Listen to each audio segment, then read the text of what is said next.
Hello, hello, hello, good people. Hello, good people. I am Dr. Hollie Kelly, and this is Dr. Kelly's perspective for the last day of July in our life. But we've never had a July 31st, 2019. And so I'm hopeful if you're starting your day that you make it worth something. If you are like my dear friend Deb on the other side of the world and you are ending your day, I'm hopeful that it was worth something. So thank thank you for all who are jumping on and joining me. We are in our lessons learned trilogy. Today is the day 3 of lessons learned, and it is in retrospect what I learned, what I gained, what became part of my awareness as I was preparing. Hey, Terry.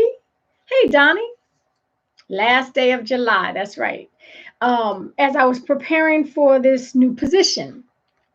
And I just think there's nothing, we shouldn't go through life just tiptoeing through the tulips and, oh, let me see what today is going to bring. And when something happens, we don't learn from it. We got to learn from something.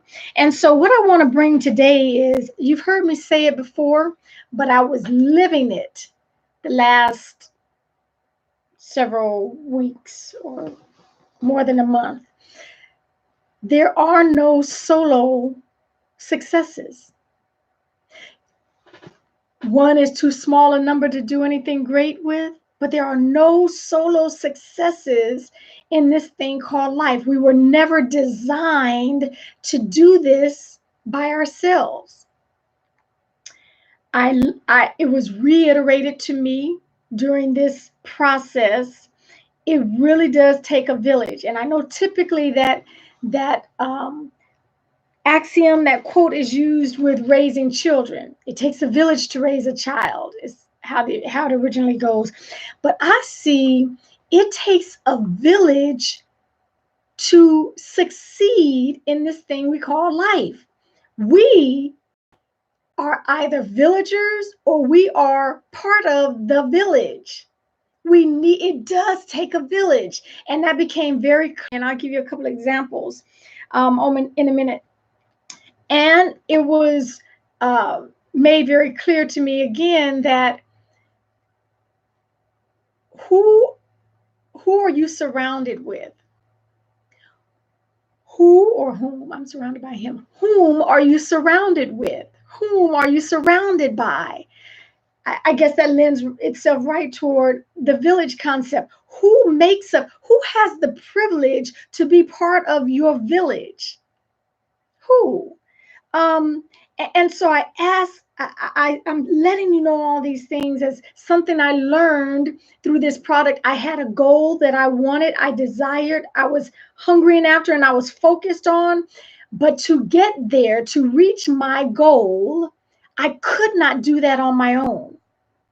I said on day one, I had to keep faith. I had to trust God. I had to trust God. Despite the calendar moving, despite the rejections, despite the denials and the no's, I had to keep my eyes on the fact that I was going to trust God through this. Yesterday, day 2 of lessons learned, I spoke about getting help. This is another version of getting help. Really, yesterday's message was about preparation and maximizing your time to prepare. Because once you get the call, once you get the knock on the door, you're behind the power curve. If you're going to get prepared at that point, you're behind the power curve. And opportunities don't typically linger around. They come and they go, or they come and you take advantage of them, one or the other. So today I'm talking about this village concept, that we cannot do this thing on our own. And whatever your thing is, whatever you're striving for, again, I'd break down life into 5 parts: your physical health, financial health, relationships, your spiritual health, and your career. There's no area of your life that you are trying to increase, that you're trying to make bigger, greater, more efficient, more effective, that you're going to be able to do that on your own. It's not going to happen. Now, you may be the impetus behind it, but you cannot try to get into this rugged American, I'm out here, I'm going to pull myself up by my bootstraps, the Lone Ranger. That's for the movies. But if you intend to do this thing in real life, you're going to have to be surrounded by a village of people who can help you, a village of people whom you trust enough to become vulnerable enough with and say, I need some help and I need to.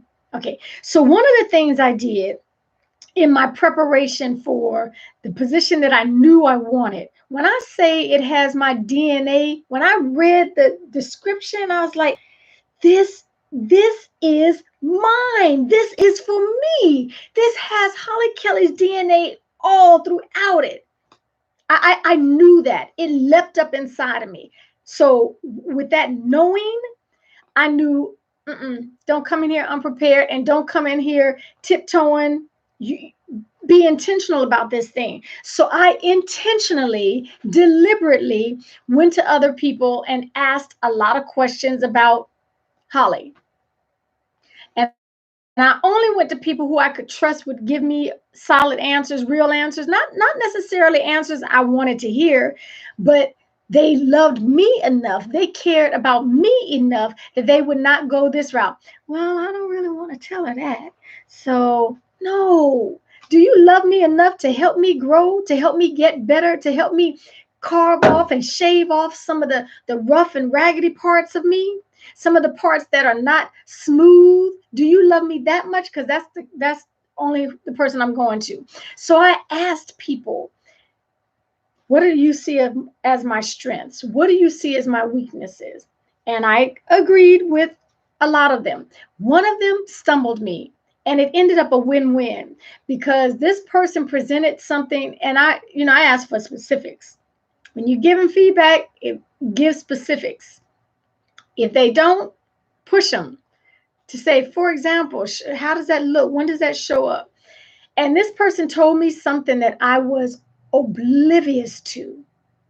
And it allowed me to see that my intentions were not matching my impact.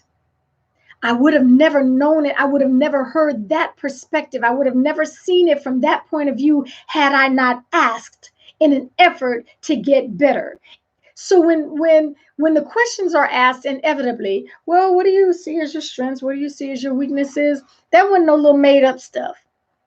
And I always let the interviewer know. The reason I know this is a strength, the reason I know this is a weaker area is because I go to those surrounding me and ask them, compile their answers, and that's what comes out of my lips. Hey, Jean. So what I'm telling you is this, whatever it is you are seeking for, a lesson learned is you cannot do this on your own. You cannot be all that you were designed to be with just your viewpoint. It's going to take others who know you, who work with you, who work for you, who care about you to tell you what they see from their perspective. I would have never known I was showing up like this in this particular area. And so I was grateful for that. Let me tell you one other thing. Now, this might seem very simplistic, but it's part of the package. I am not into purses. As a matter of fact, I carry a backpack. And my daughter told me a couple of weeks ago, Mommy, really? Come on. That looks like a 10-year-old kid's backpack. It's like a Superman backpack just because of coloring. You really need to do better with that.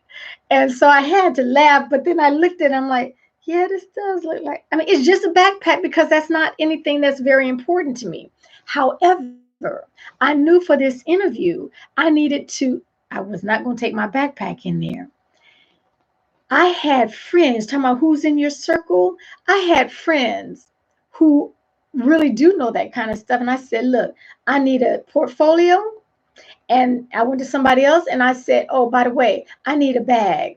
I don't need no backpack. I don't want no big old briefcase. I got a ton. I'm looking at 4 computer bags right here. That is not what I need.